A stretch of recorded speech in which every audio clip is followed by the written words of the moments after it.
Hello friend, मैं Rakesh Roshan learn tech to tech channel से। और आज जो मैं वीडियो लाया हूं उसमें मैं आपको बताने वाला हूं कि कैसे आप कैंपस प्लेसमेंट की तैयारी करेंगे, किस तरीके से आप कैंपस प्लेसमेंट के लिए स्ट्रेटेजी बनाएंगे।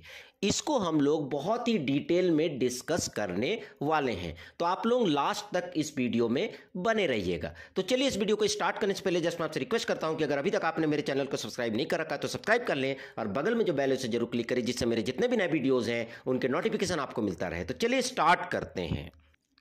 तो यहां पर सबसे पहला पॉइंट है डेवलप ए करियर प्लान। तो क्या करना है इसमें आपको कि start early by setting clear career goals and identifying the industries, companies and job roles that align with your interest and skill.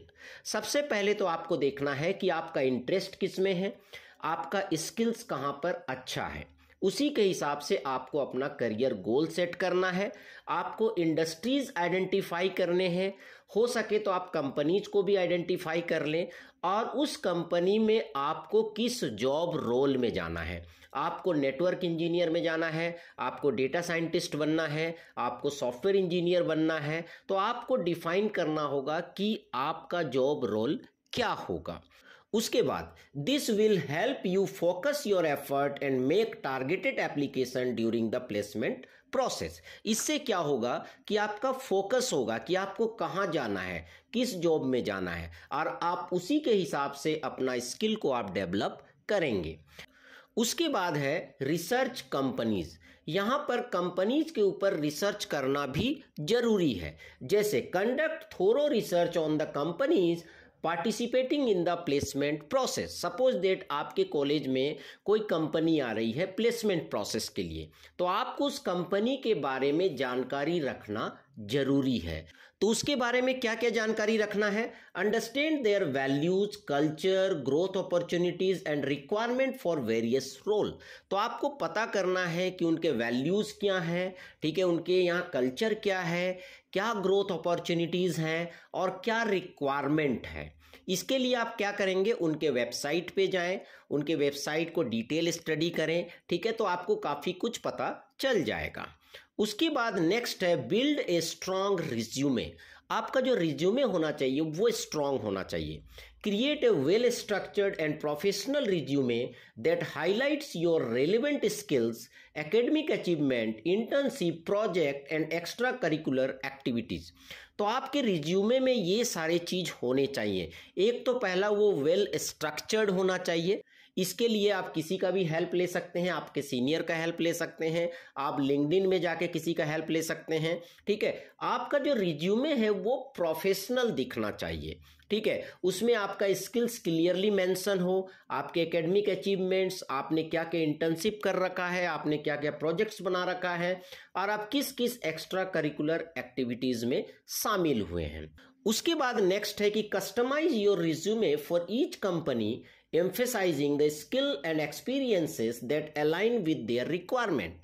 अब यहाँ पर क्या होता है, जनरली हम देखते हैं कि स्टूडेंट एक रिज्यूमे बना लेते हैं और उसी रिज्यूमे को सभी जगह डालते हैं। नहीं, ऐसा नहीं करना है। आपको कंपनी स्पेसिफिक रिज्यूमे बनाना है। आपको देखना है कि उनको क्या रिक्वायरमेंट चाहिए, ठीक है, उनको क्या स्किल्स चाहिए। तो वहाँ पर आपको अपने रिज्यूमे में उन स्किल्स को हाईलाइट करना है, आपको उन एक्सपीरियंस को हाईलाइट करना है जिनका रिक्वायरमेंट है उस कंपनी में।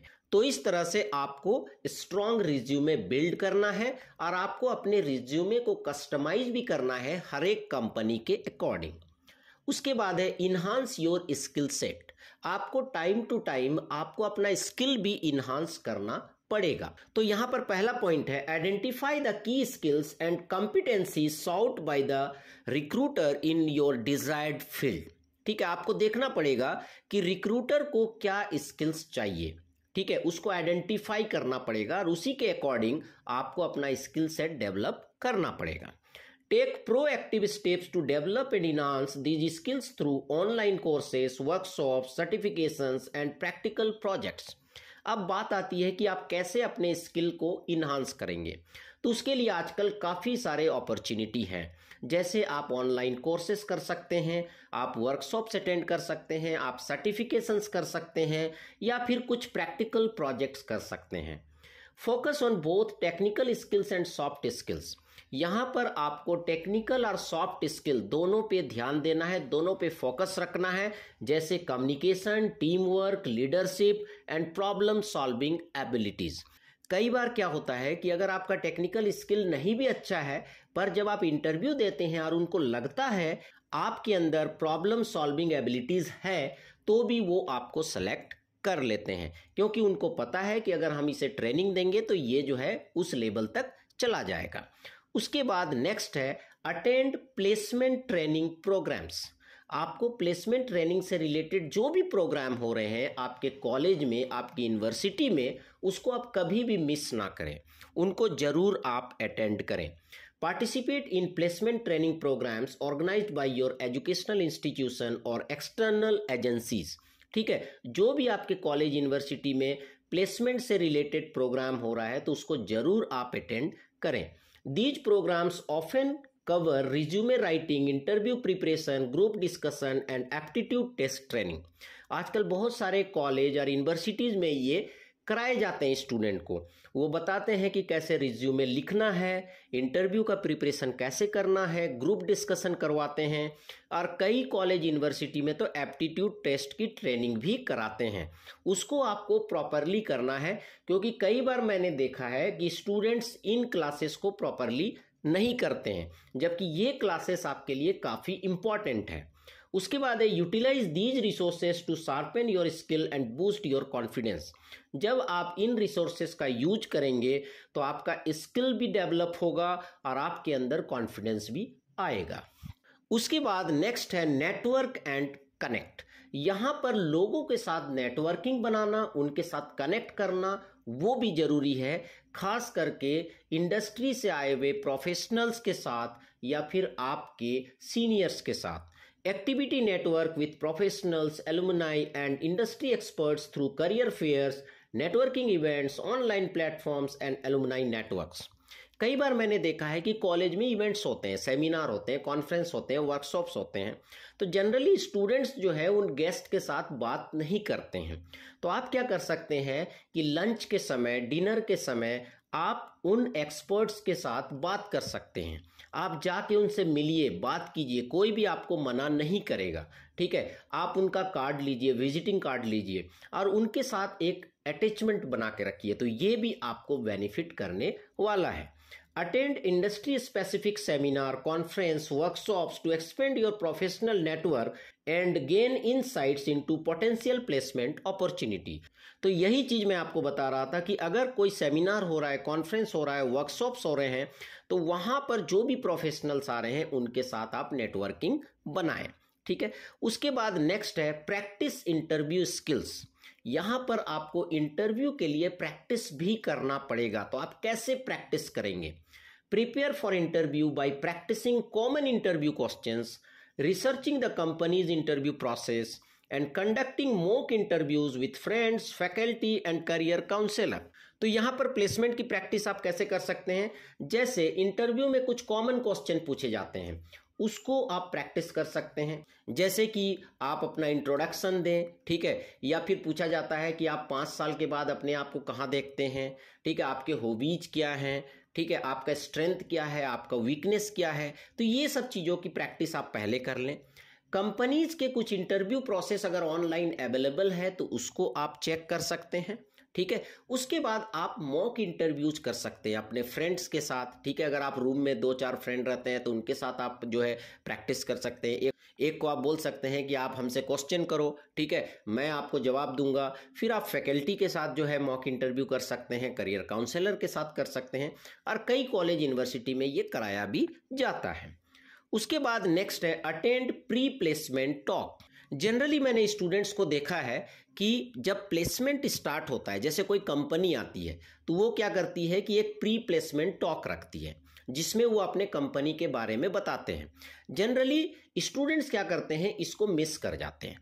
उनको लगता है कि ये टॉक अटेंड करना क्या जरूरी है, ठीक है, और वो नहीं अटेंड करते हैं। पर मैं आपको बता दूं कि ये बहुत जरूरी है। तो participate in pre placement talk and interactive sessions organised by companies on campus These sessions provide valuable insights into the company's work culture, job profile and recruitment process.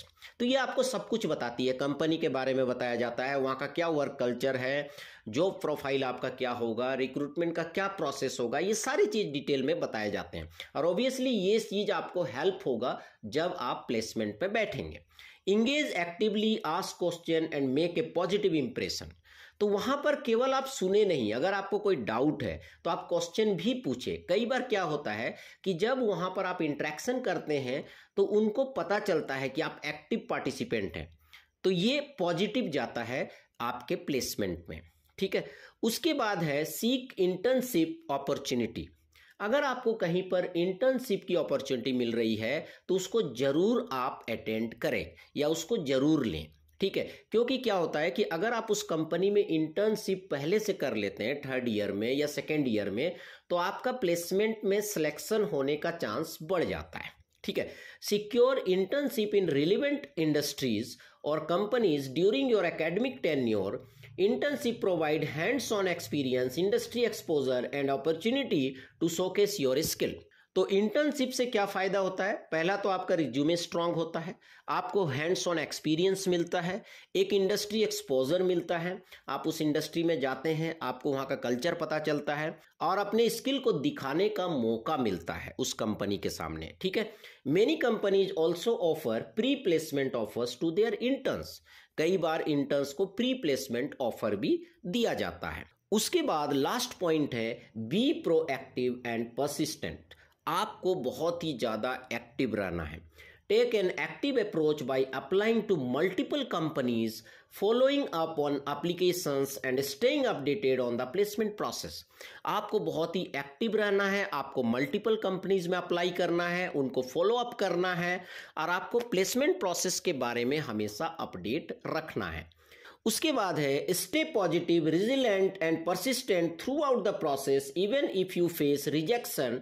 Learn from each experience and keep refining your approach. उसके बाद क्या है, आपको हमेशा positive रहना है, चाहे आपका सिलेक्शन हो चाहे सिलेक्शन ना हो। आपको इंटरव्यू के समय भी पॉजिटिव रहना है, आपको बहुत ज़्यादा टेंशन नहीं लेना है और सपोज डेट आपका रिजेक्शन हो भी जाता है तो उसको आप एक्सपीरियंस के तौर पे लें और नेक्स्ट टाइम अपने आप को अपडेट करने का कोशिश करें। तो दोस्तों, अगर आप इस तरीके से अपना स्ट्रेटेजी बनाते हैं कैंपस प्लेसमेंट के लिए तो डेफिनेटली आपको अपने कॉलेज यूनिवर्सिटी से अच्छा प्लेसमेंट आपको मिलेगा। क्योंकि कैंपस प्लेसमेंट में क्या होता है कि आपको अपॉर्चुनिटी दिया जाता है, ठीक है, और अगर उस अपॉर्चुनिटी का फ़ायदा आप नहीं उठा पाते हैं तो बाद में आपको अफसोस होता है। तो इसलिए आप पहले से ही अपना तैयारी कर ले। तो दोस्तों, आई होप कि आपको वीडियो पसंद आया होगा। अच्छा लगा तो लाइक करें, शेयर करें, कमेंट करें और अगर अभी तक आपने मेरे चैनल को सब्सक्राइब नहीं कर रखा तो सब्सक्राइब कर ले और बगल में जो बेल है उसे जरूर क्लिक करें जिससे मेरे जितने भी नए वीडियोस हैं उनका नोटिफिकेशन आपको मिलता रहे। Thank you and good bye.